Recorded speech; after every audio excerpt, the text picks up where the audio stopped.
His village burns. Warriors on horseback, swinging their swords. Axes split skulls, slaughtering, butchering. His father fighting outside. His mother preparing something on the small wooden table. The screams rise to a crescendo. He stares at his mother. No concern, no panic, no fear. Her face is hard and determined as she prepares a thick black elixir that she says will help them sleep through the madness. She is their strength. She is his strength. He has never seen her in this way, and he feels safe despite the chaos and carnage outside their small thatched home. His mother hands his brothers and sister small cups of the elixir. She turns to TARHOS with a reassuring nod. She helps him drink his share and tells him everything will be as it is supposed to be. Bitter and thick, the elixir oozes down his throat as the cries and screams and clangs rise and fall outside. Then he feels it. The numbness spreads from his lips to his feet. Faces blur, sounds fade, and an inky blackness spreads over his eyes as he falls asleep in his mother's warm embrace. Then there is silence. When he wakes up again, he finds himself crushed under the weight of mangled and mutilated bodies. Sightless eyes, slashed throats, strange sounds all around him. Horses neighing, children crying, knights laughing and making merry. Young TARHOS stares at a ghastly face pushing up against his. He shifts slightly and narrows his eyes. The blurred features suddenly reveal his uncle, eyes wide and scared, mouth caught in a death scream. TARHOS knows he should be scared. He knows he should feel sad, but he doesn't. And he knows he should feel guilty for not feeling sad, but he doesn't. What he feels he doesn't understand or cannot put to words. He just stares at the horror before him without flinching. A hand suddenly grips his arm and pulls him out of the pit, and as he's carried away, he stares at his burning village in wonder as a high-pitched whine fills his ears. Decked in armor, TARHOS travels on horseback through the mountains into Portugal. The lord he serves believes a relic, the lapis paradissus stone, is buried deep in the catacombs beneath the city of Sintra. Lord Toscano claims he isn't after riches, but hope. Hope that this stone can lead him to another world that holds knowledge that can save this one. He prays that this lost knowledge of the ancient guardians might bring peace, harmony, and order to a world plagued by cruelty, violence, and imbalance. TARHOS scoffs at the idea of a world without violence. Life is violence, from birth to death, and everything in between is a futile attempt by cowards to hide from the horror that is living. The only plague in this world are the lies, the unnatural codes and laws created by nobles and lords for their mutual benefit. Unnatural laws and codes and books that deny the truth of the world by trying to make it something it's not. TARHOS believes something else. It's all good or none of it is. It's all evil or none of it is.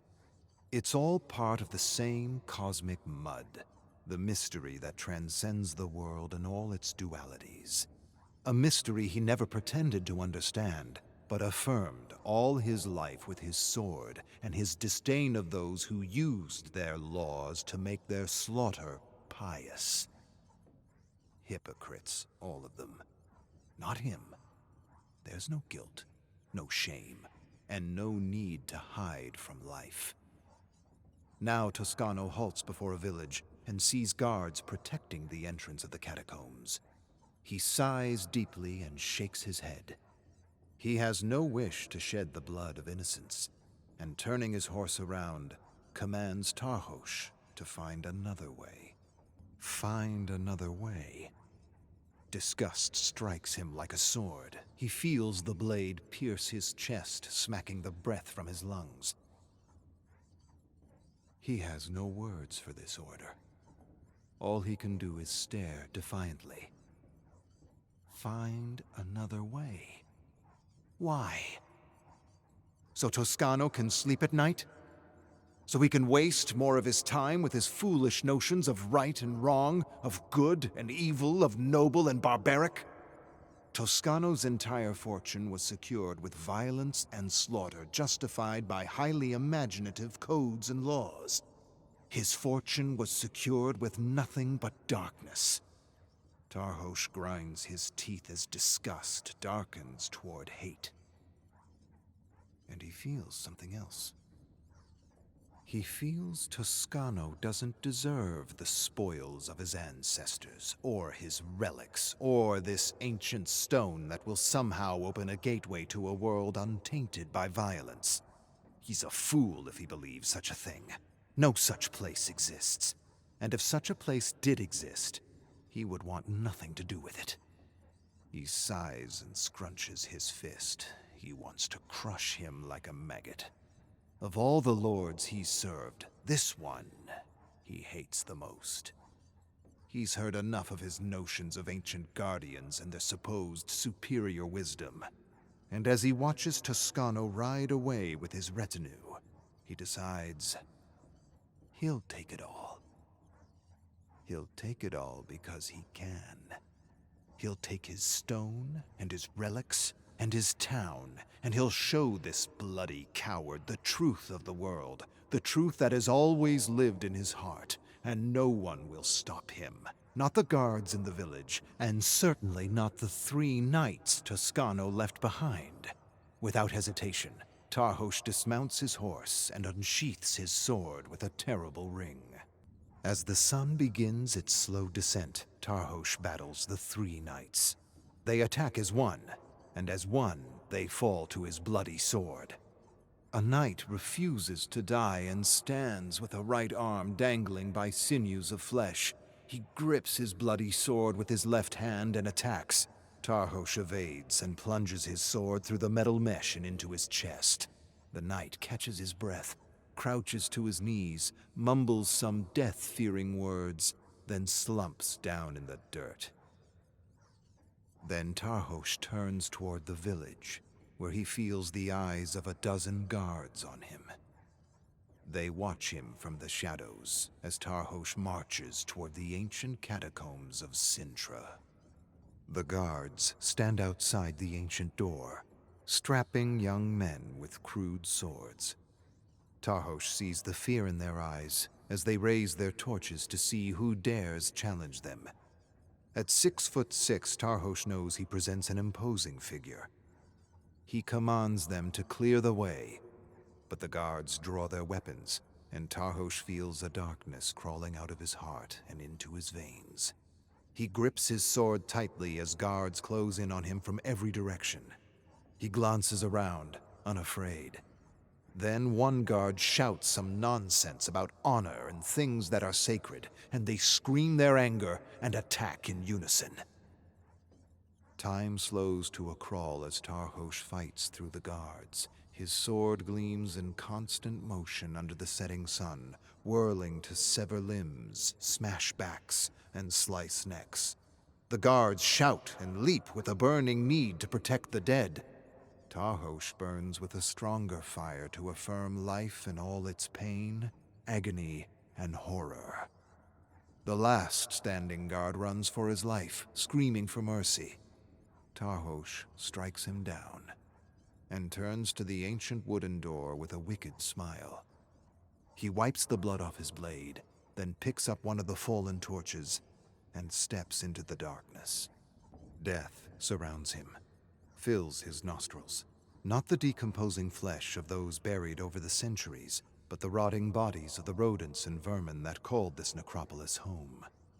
His torch illuminates ancient walls constructed of stone and skulls and bones arranged in oddly ornate displays.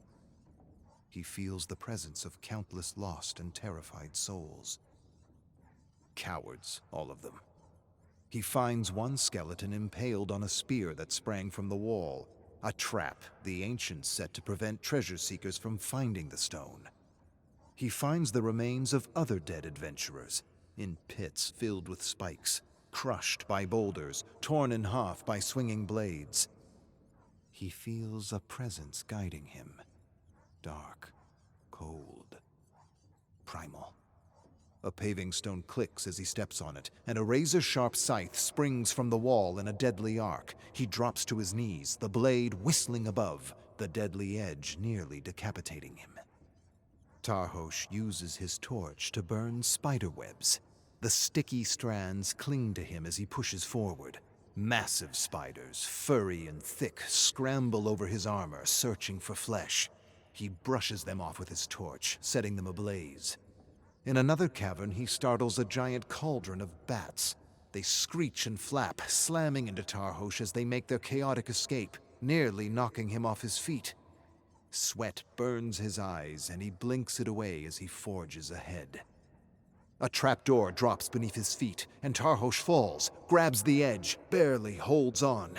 With the full weight of his armor weighing him down, he uses every ounce of strength to lift himself to safety. Finally, he finds himself on a narrow path to an ancient and ornate sepulchre. He strains and pushes to move the ledger stone that covers it. Inside, he finds the skeleton of an ancient warrior in his armor. The metal is tarnished, not rusted, and a large stone talisman lays against the warrior's breastplate, the lapis paradissus. TARHOS retraces his steps as his torch dims and dies, plunging him into darkness.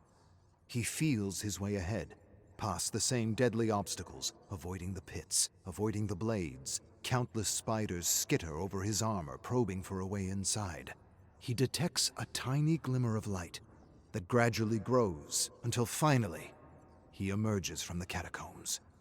With renewed vigor, he contends with a few surviving guards as he passes through the village, finds his horse, and sets off into the dark. Upon returning to camp, TARHOS finds dozens of warriors and knights waiting to make him pay for his dishonor. They attack with a terrible scream. TARHOS evades death blows and senses his fatigue, and he knows they are beyond his strength to defeat. But TARHOS also knows it's not his strength defeating them, nor is it his skill. He's only a vessel for the darkness, and the darkness, shaped by his skill and size, fights through him, dispensing heads, limbs, and torsos like something inspired, like something divine. Toscano wades into the mayhem and screams for the violence to stop. TARHOS holds the talisman high, and Toscano's eyes grow wide as they take in the arcane symbols. If you want it, you must take it. Bend your knee, or face my sword. At once, Toscano orders his men to put down their swords, refusing to be the cause of more slaughter. They all bend their knees and bow their heads, and TARHOS takes Toscano prisoner. TARHOS enters the dungeon and looms above Toscano, who sits cross-legged on the ground, surrounded by decomposing limbs and heads and an infestation of maggots. Toscano looks up at TARHOS.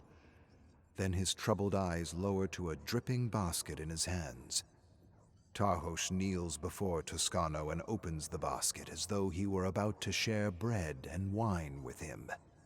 But instead of food and drink, he pulls out a head, examines it, and asks his name. Cavalieri. TARHOS places the head in a pile of festering heads so that the wide eyes are staring at Toscano. Then he pulls out another severed head. Arno. He was a coward, you should have heard him beg. TARHOS pulls out two other gory heads and places them so that they all stare at their lord with wide, terrified eyes. He then pulls out the last head and holds it in the dancing torchlight. I liked him. He didn't beg. I think I'll keep this one. TARHOS places the head back into the basket.